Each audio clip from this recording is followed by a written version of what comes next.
Ustadz Yahya ini akhirnya jatuh terbaring di rumah sakit dengan memakai selang oksigen.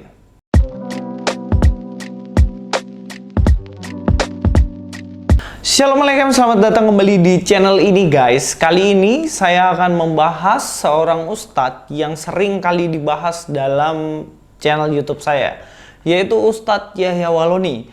Kita tahu sendiri bagaimana Yahya Wahloni ini selalu membanggakan dirinya tentang dimana dia kuat. Bahkan saat pandemi dia tidak mau sama sekali memakai masker.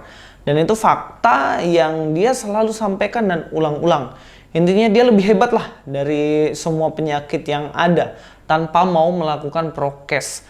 Dan bahkan cenderung untuk menentang pemerintah. Ya, selain apa yang diomongkan selalu menghina agama Kristen dan menyakiti hati orang-orang Kristen. Mari kita nonton videonya. Beberapa yang saya ambil yang khususnya menunjukkan betapa orang ini suka menyakiti hati orang Kristen dan juga menantang pemerintah. Mari nonton videonya. Dari awal saya tidak pernah pakai masker, sampai sekarang biar baku mati tidak mau saya pakai masker. Jangankan denda kau tembak mati sekalipun saya tidak akan pakai masker. Kalau istri saya mau pakai, kau pakai aja, saya nggak mau. Karena kita ke surga nggak baku dukung, beda-beda kita. Gitu, ya.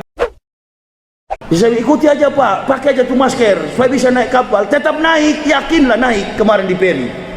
Karena tidak boleh naik kalau tidak ada antigen. Antigen bagaimana orang sehat begini?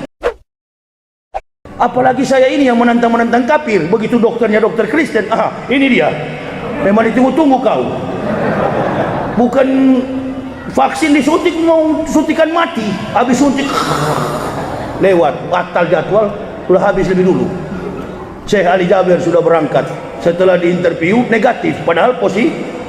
Nah inilah permainan, sudahlah. Ini yang begini-gini, Allahu Akbar. Sampai hari ini anak masih, Masya Allah, maaf ya. Ini permainan yang manis tapi sayang ketahuan. Teman-teman, kalau kita nonton video ini mungkin kita sendiri akan merasa, ih kok begitu banget sih omongannya. Kok hatinya di mana gitu loh, kok bisa menyakiti hati orang lain dengan perkataannya seperti itu. Ternyata teman-teman, malam ini saya mendengarkan kabar bagaimana Ustadz Yahya Wahloni ini akhirnya jatuh terbaring di rumah sakit dengan memakai selang oksigen. Nah, saya tidak tahu sebenarnya ini sakit apa. Saya tidak tahu juga beliau ini sakit apa, entah sakitnya biasa aja atau sakitnya keras. Tapi di mana yang posting ini mengungkapkan bahwa mari kita doakan Ustadz Yahya Wahloni supaya Ustadz ini boleh sembuh, teman-teman. Saya nggak tahu entah ini akibat dari penyakit virus atau penyakit yang lain. Tapi kita harus tahu bahwa manusia itu ada batasnya. Tapi Tuhan tidak terbatas. Yang artinya apa sih yang mesti kita sombongkan dengan kekuatan kita? Kan nggak ada. Nah teman-teman, kalau kita melihat video yang pertama, bagaimana dia menghina dengan sombongnya tentang kekristenan, kita sakit kalau mendengarnya, telinga sakit bukan karena tertegur kita salah, tapi karena kenapa kok suka menjelekkan gitu kan. Ketika kita melihat di mana Ustadz Yahya Wahloni ini akhirnya sakit, tentunya pasti kita ingin mengungkapkan, ya syukurin itu akibat dari kesombongan dan lain-lain. Tapi teman-teman, malam ini saya mau mengajak kita semuanya untuk merubah cara berpikir kita. Yang mana dia adalah orang yang juga harus kita kasihi. Memang perkataannya, omongannya, provokasinya itu adalah tindakan yang salah. Tapi bukan berarti kita harus menjadi orang yang sama seperti Yahya Wahloni yang menghina dia juga ketika dia sakit. Tapi yang harus kita lakukan adalah kita mengasihi dia, mengasihi orangnya, kita doakan. Dalam Matius 5 ayat 43-44 dikatakan, kamu telah mendengar firman, kasihilah sesama manusia dan bencilah musuhmu. Tetapi aku berkata kepadamu, kasihilah musuhmu dan berdoalah bagi mereka yang menganiaya kamu. Di ayat 43, bagaimana banyak sekali ajaran yang mengajarkan, ya kalau ada orang yang memusuhi kamu atau orang yang kamu musuhi, bencilah dia. Kasihilah yang sesama saja. Kemudian bencilah mereka yang memusuhi kamu. Nah, ajaran ini keliru, teman-teman. Bagaimana ketika kita melihat kita harus mengasihi sesama Kristen, kemudian kita membenci Ustadz Yahya Waloni karena dia selalu mengatakan sesuatu yang jahat, yaitu sebuah pengajaran yang keliru. Karena sekalipun mulutnya jahat, yaitu urusannya dia dengan Tuhan. Kita hanya bisa meluruskan, mengklarifikasi. Tapi bukan hak kita untuk menghakimi dan membenci Ustadz Yahya Waloni. Begitu ya. Tetapi yang diajarkan Tuhan Yesus adalah justru dikatakan di sini, bagaimana kita harus mengasihi orang yang memusuhi kita. Kasihlah musuhmu di sini adalah mengasihi orang yang memusuhi kita. Seperti Ustadz Yahya Waloni, kita tahu bagaimana dia memusuhi kekristenan, dia memusuhi orang Kristen, dan dia selalu memprovokasi orang-orang untuk membenci orang Kristen. Nah, itu faktanya. Dia membenci kita.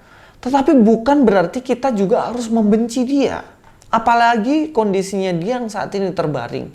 Kita tidak seharusnya kita membenci dia, mengatakan bahwa cepat mati aja dia gitu. Itu sesuatu yang keliru dan tidak diajarkan dalam Alkitab. Tapi dalam Alkitab justru bilang apa? Berdoalah bagi mereka yang menganiaya kamu. Kita diharuskan untuk berdoa bagi orang yang menganiaya kita. Dengan perkataannya menyiksa kita, dengan perkataannya menjelekkan kita, memusuhi kita, membenci kita, kita doakan mereka.